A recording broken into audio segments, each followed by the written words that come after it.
Meus irmãos, a paz do Senhor, para mim é um grande prazer estar aqui mais uma vez com os irmãos. A nossa finalidade aqui é compartilhar um pouco da palavra do Senhor nosso Deus e a nossa tão amada editora CPAD para esse segundo trimestre do ano de 2025 preparou para falarmos sobre o Verbo que se fez carne. E hoje chegamos aqui na lição de número 5, com o tema A Verdade que Liberta. Quero ler com os irmãos o Evangelho segundo escreveu João, capítulo 8, versículo 32, aqui o texto áureo. Nos diz assim as Sagradas Letras: E conhecereis a verdade, e a verdade vos libertará. O nosso Senhor e Salvador Jesus Cristo aqui, no primeiro século, no seu ministério público, que durou aproximadamente 3 anos a 3 anos e meio, faz a afirmação que a humanidade precisa de libertação. E é muito importante quando olhamos para essa afirmação, essa verdade eterna.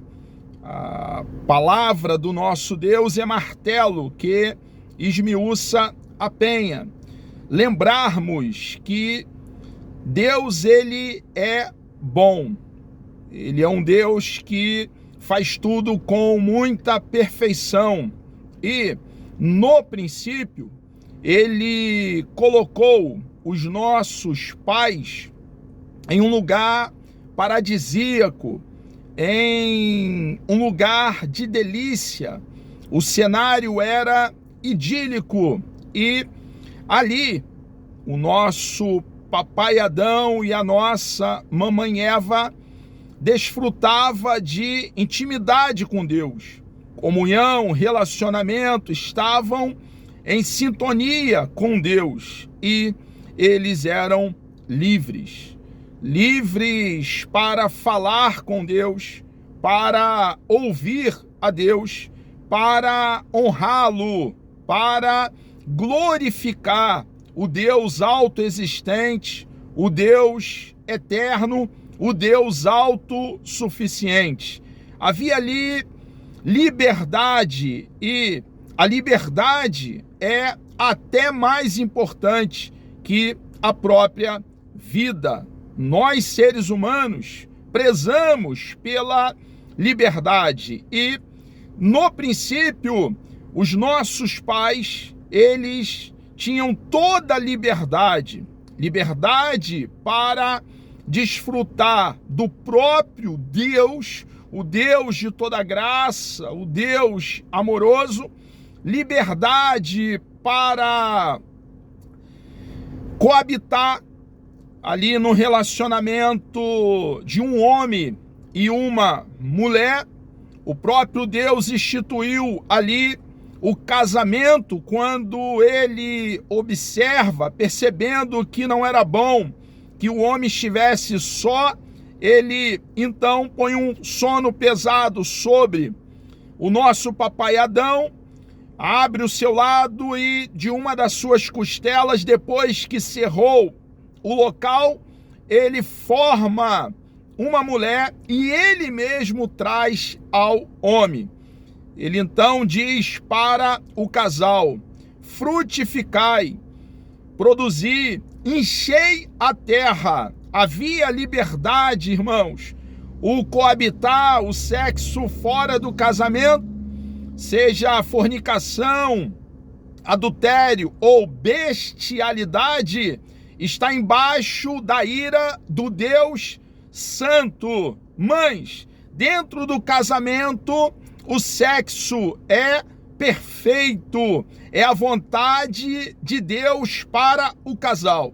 Então havia ali liberdade entre ambos. A vergonha do casal diante de Deus veio depois da queda.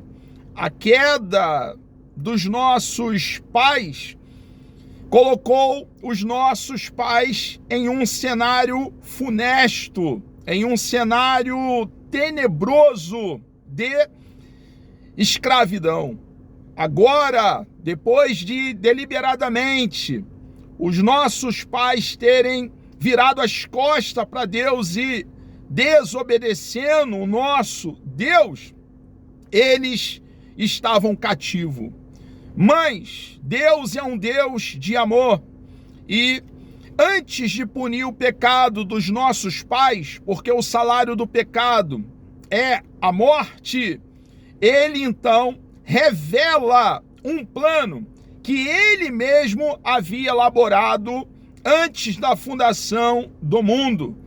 O plano da descendência de Eva enviar um Salvador, um remidor, um resgatador, um que reconciliaria a humanidade com ele mesmo. Esse seria então um libertador, porque até então o homem agora no pecado está cativo. O homem agora é escravo do pecado, dos seus próprios desejos, da sua própria vontade, e escravo também do seu ego.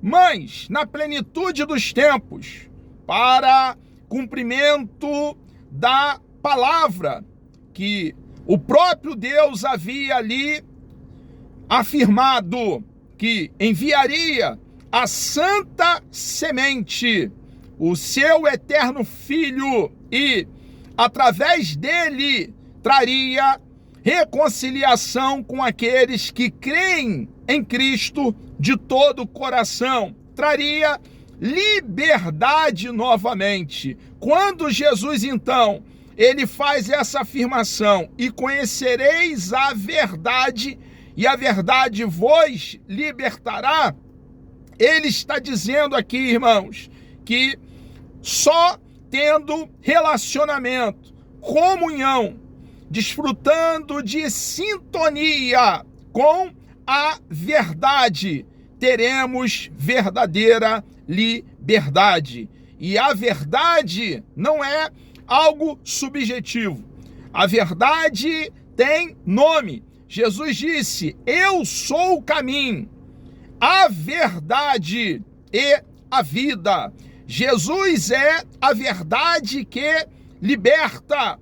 Uma vez crendo em Jesus de todo o coração, nós então temos a justiça de Cristo nos imputada.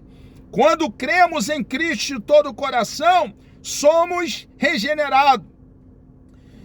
Nascemos de novo, adentramos em um processo de santificação, somos inseridos ao corpo de Cristo. Quando cremos em Cristo de todo o coração, o que podemos contar é com a quitação dos nossos pecados diante de Deus. Porque o nosso papai Adão, além de ser o primeiro homem criado, também foi o cabeça federal da humanidade, o nosso representante. E nós então caímos quando ele cai. O pecado, como uma doença contagiosa, nos atingiu e atingiu o nosso relacionamento com Deus. Agora, a humanidade, assim como os nossos pais, estão escondidos entre árvores. Foge de Deus, tem vergonha. E também tivemos o nosso relacionamento com o próximo atingido. Logo lá no início, um irmão, Caim, mata o inocente Abel. Lameque se vangloria porque matou um homem, porque lhe pisou, e outro porque lhe feriu. Vemos também esse relacionamento conosco mesmo desajustado. Agora o homem anda errante, sem Deus, sem paz, sem salvação. A autoestima achatada. O homem não sabe de onde veio, não sabe o que está fazendo aqui e não sabe para onde está indo. Mas também, irmãos, o pecado trouxe um desfiguramento no nosso relacionamento com a natureza. Nós que viemos da natureza, porque Deus nos formou, quando formou o nosso Pai, e de lá nós somos, do pó da terra, e soprou nas narizes de Adão o fôlego de vida, e ele tornou-se alma vivente.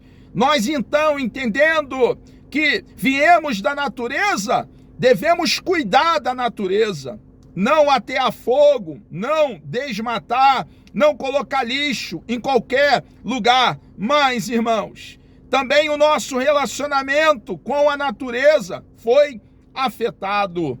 Hoje, ou nós depredamos a natureza, ou nós fazemos da natureza uma divindade. Cortamos um tronco de árvore, a metade do tronco usamos para cozinhar, fazer lenha, fazer uma fogueira. A outra metade nós esculpimos um Deus para nos curvar, para adorar. Existem tribos indígenas que adoram até insetos. O pecado, irmãos, trouxe uma depravação total para a humanidade. A humanidade precisa desesperadamente de liberdade e só encontrará liberdade na pessoa sacrossanta de nosso Senhor e Salvador Jesus Cristo. Jesus é o único que pode mudar a nossa história, dando um novo sentido à nossa vida. Então, hoje nós temos a oportunidade, porque a oportunidade está aberta a todos os moradores do planeta Terra de ouvir o Evangelho, as boas novas de salvação, a boa mensagem que é pregada pela igreja. O Evangelho fala da pessoa bendita de nosso Senhor e Salvador Jesus Cristo e da sua preciosa e grandiosa obra. Jesus, ele não tinha pecado, ele se fez pecado, a sua natureza era pura. O eterno Filho de Deus, o Cordeiro Santo, sem mancha, sem ruga, sem mácula. E por que então ele caminha até aquela pequena colina chamada Gólgota, lugar da caveira, que na ocasião estava fora dos muros de Jerusalém? Ele vai até aquela cruz, até aquele madeiro, e lá ele, apesar de não ter os seus ossos quebrados, é dilacerado. Ele foi até lá, irmãos, mesmo nunca vendo engano nos seus lábios, porque ele levou sobre ele os nossos pecados. E uma vez, irmãos, ele quitando a nossa dívida, dizendo para Deus Pai, está consumado, ou como está no grego, feito. Quando cremos nele, temos acesso imediato ao Santo dos Santos, à presença do nosso Deus. E podemos também dizer que, uma vez que cremos em Cristo de todo o coração, estamos onde Cristo está, porque Cristo é o cabeça da igreja, salvador do corpo, que é a sua própria igreja. E nós, cristãos, cada um de nós, membros do corpo de Cristo, e nós estamos como membro, devido à intimidade que há dos membros do corpo e do cabeça que é Cristo. Estamos onde ele está. Ele está à destra de Deus, nas alturas, e intercede pela sua igreja. Então, nesse momento, irmãos, Você que crê em Cristo de todo o coração, nós estamos lá, não estamos de uma forma total e completa ainda, porque ainda estamos nessa carcaça corruptível e mortal. Mas em breve, isso que é corruptível se revestirá de incorruptibilidade. Isto que é mortal se revestirá de imortabilidade. E nós estaremos de forma plena com aquele que nos comprou para ele mesmo, nos arrancando com um alto preço do seu precioso sangue, nos arrancando do mercado de escravo. Não mais por crermos em Cristo de todo o coração, não mais escravo do pecado, não mais cabisbaixo, sem direção, mas sabemos hoje a nossa missão. Jesus, ele nos deu uma ordem. Ele disse: ide por todo mundo, pregai o evangelho a toda criatura. E nós aqui estamos como proclamadores de liberdade. Você precisa de liberdade e somente em Cristo encontrará a verdadeira liberdade. Amados, que Deus vos abençoe. Chegamos aqui ao término de mais uma pré-aula. Deus nos dando vida. Até lá, na próxima lição, a lição de número 6, falaremos sobre o bom pastor e suas ovelhas. Vamos orar? Deus amado, nós adoramos e engrandecemos o teu nome. Obrigado, Deus bendito, por essa grande oportunidade. Meu Deus, obrigado, ó Pai, por aqui estar livremente falando da tua palavra, com temor no coração, sabendo, ó Pai, que o Senhor está aqui comigo, pela tua bondade, pelo teu grande e imenso amor. Continue nos dando coragem, ó Pai, para manejar bem a tua palavra, anunciando o evangelho bíblico, o evangelho genuíno não adulterado. Toma nossas vidas nas tuas mãos, ó Pai, por favor, perdoe os nossos pecados. Oramos também por todos os pedidos, aqueles pedidos que também têm sido feitos aqui no YouTube.